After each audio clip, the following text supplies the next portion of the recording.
Hello மக்களே! Good evening. TNPSC maths 25 சீரிஸில இன்னைக்கு நம்ம பார்க்க போறது, குரூப் 2A மெயின்ஸ்ல கேட்ட கொஸ்டின் தான். 366 பக்கங்கள் கொண்ட ஒரு புத்தகத்தின் பக்கங்களை எண்ணுவதில் பயன்படுத்தப்படும் மொத்த இலக்கங்களின் எண்ணிக்கை எவ்வளவு? ஒரு புக் இருக்கு. அந்த புக்ல 366 பேஜஸ் இருக்கு. ஒவ்வொரு பேஜையும் பேஜ் நம்பர் போடும்போது, அதில எத்தன டிஜிட் நம்ம யூஸ் பண்றோம் அப்படிங்கிறத கேட்குறாங்க. இத நம்ம 3ஆ பிரிச்சுக்கிறலாம்.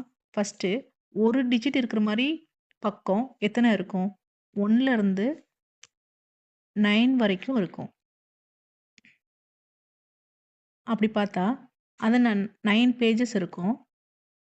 அத நான் 1ஆல மல்டிப்ளை பண்றேன். ஏன்னா, அதில ஒவ்வொரு பேஜ்லயும் 1 டிஜிட் தான் இருக்கும்.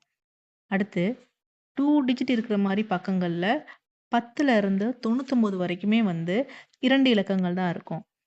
அப்படி இதுன்னும்போது அத கவுண்ட் பண்ணா நமக்கு மொத்தம் 90 பக்கம் கிடைக்கும். அந்த 90 பக்கத்துலயும் நமக்கு 2, 2 டிஜிட் இருக்கும். ஸோ, நான் அத 2ஆல மல்டிப்ளை பண்ணிக்கிறேன். ஸோ, எனக்கு கிடைக்கிறது 180.